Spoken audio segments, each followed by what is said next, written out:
আসসালামু আলাইকুম নমস্কাৰ মই শাহিদ আপুনি চাই আছে দা ইউনিক অসমীয়া আপোনালোকে হয়তো বহুতেই অপেক্ষা কৰি আছে যে জিটি আৰু পিজিটিৰ টেট কাম ৰিক্ৰুটমেন্ট টেষ্টৰ অনলাইন এপ্লাই কেতিয়া হ'ব যোৱা ডিসেম্বৰ মাহতে জিটি আৰু পিজিটিৰ যি টেট কাম ৰিক্ৰুটমেন্ট টেষ্ট হ'ব তাৰে এডভাৰটাইজমেন্ট ওলাইছিল যদিও আজিলৈকে ইয়াৰ অনলাইন এপ্লাই নহল আৰু সেই হেতুকে আজি ডক্টৰ ৰণোজ পেগু ডাঙৰীয়াই এই জিটি আৰু পিজিটিৰ অনলাইন এপ্লাই কেতিয়া হ'ব সেই বিষয়ে এখন সংবাদমেল সংবোধন কৰি তেখেতে ঘোষণা কৰিছে গতিকে সেই সম্বন্ধে আজিৰ এই ভিডিঅ'ত মই সবিশেষ আলোচনা কৰিম তেখেতে কি ক'লে গতিকে ভিডিঅ'টো স্কিপ নকৰাকৈ আপোনালোকে চাই থাকিব আৰু যদি আপোনালোকে এতিয়ালৈকে মোৰ চেনেলটো সাবস্ক্ৰাইব কৰা নাই তেতিয়াহ'লে এতিয়া মোৰ চেনেলটো সাবস্ক্ৰাইব কৰি বেল আইকনটো প্ৰেছ কৰি দিয়ক যাতে মই আগলৈ এনেকুৱা ধৰণৰ ভিডিঅ' আপলোড কৰাৰ লগে লগে আপোনালোকে নটিফিকেশ্যন পাই যায় আৰু সৰ্বপ্ৰথমে মোৰ চেনেলৰ ভিডিঅ'বিলাক আপোনালোকে চাব পাৰে এতিয়া হওক কোনো সময় নষ্ট নকৰাকৈ আজিৰ ভিডিঅ'টো আমি আৰম্ভ কৰোঁ আপোনালোকে নিশ্চয় ইতিমধ্যে গম পাই যে যোৱা বছৰৰ ডিসেম্বৰ মাহত গ্ৰেজুৱেট টিচাৰ আৰু পোষ্ট গ্ৰেজুৱেট টিচাৰৰ টেট কাম ৰিক্ৰুটমেন্ট টেষ্টৰ এডভাৰটাইজমেন্ট ওলাইছিল যদিও আজিলৈকে 7 মাহ পাৰ হৈ যোৱাৰ পিছতো এই গ্ৰেজুৱেট টিচাৰ আৰু পোষ্ট গ্ৰেজুৱেট টিচাৰ টেট কাম ৰিক্ৰুটমেন্ট টেষ্টৰ অনলাইন এপ্লাই নহল আৰু সেই সম্বন্ধে আজি অসমৰ শিক্ষামন্ত্ৰী ডক্টৰ ৰণোজ পেগু ডাঙৰীয়াই এক সংবাদমেল যোগে বিশেষ ঘোষণা কৰে আৰু তেখেতে কোৱা মতে যে যোৱা বছৰ যেতিয়া তেওঁলোকে এডভাৰটাইজমেন্টখন দিলে আৰু এডভাৰটাইজমেন্টখন দিয়াৰ কিছুদিনৰ পিছতেই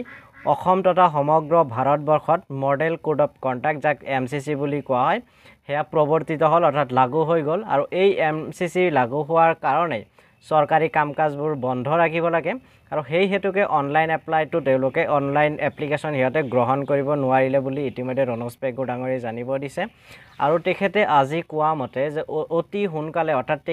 তেখেতৰ নিজৰ কথা মতে 2-3 দিনৰ ভিতৰত তেওঁলোকে গ্ৰেজুৱেট টিচাৰ আৰু পোষ্ট গ্ৰেজুৱেট টিচাৰৰ অনলাইন এপ্লাই গ্ৰহণ কৰিব গতিকে যিসকলে এপ্লাই কৰিম বুলি ভাবিছিল তেওঁলোকে সোনকালে ৰেডি হওক অহা 2-3 দিনৰ ভিতৰতে অনলাইন এপ্লাইটো আৰম্ভ হ'ব বুলি ৰণোজ পেগু ডাঙৰীয়াই কৈছে যদিও বিশ্বাস হোৱা নাই কাৰণ আগতেও তেনেকৈ কৈছে অতি শীঘ্ৰে হ'ব অতি সোনকালে হ'ব 2 দিনৰ ভিতৰতে হ'ব যিয়ে নহওক তেখেতে যিহেতু কৈছে গতিকে আমি হেয়া মানিবলৈ বাধ্য আৰু তেখেতে কি ক'লে সেই বিষয়ে তেখেতৰ মুখেৰে আপোনালোকে শুনি লওক তেখেতে কি কৈছে আমি তেতিয়া বিজ্ঞাপন দিয়াৰ সেই প্ৰক্ৰিয়াটো আগবঢ়াই নিয়াৰ মাজতে আমাৰ নিৰ্বাচন আহি গ'ল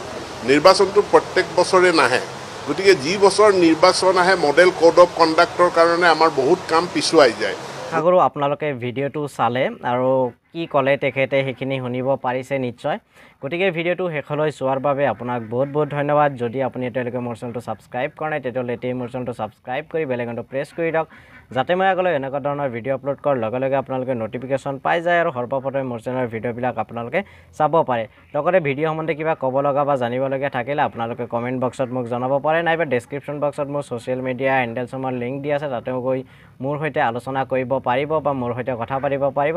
লগতে ডেছক্ৰিপশ্যন বক্সত টেলিগ্ৰাম আৰু হোৱাটছআপ চেনেলৰ লিংক আছে তাতেও গৈ জইন হ'ব পাৰে যাতে মই দিয়া ফিউচাৰ আপডেটছবিলাক আপুনি পাই থাকে গতিকে ভিডিঅ'টো শেষলৈ চোৱাৰ বাবে আকৌ এবাৰ আপোনালোকক বহুত বহুত ধন্যবাদ জয় অসম জয় হিন্দ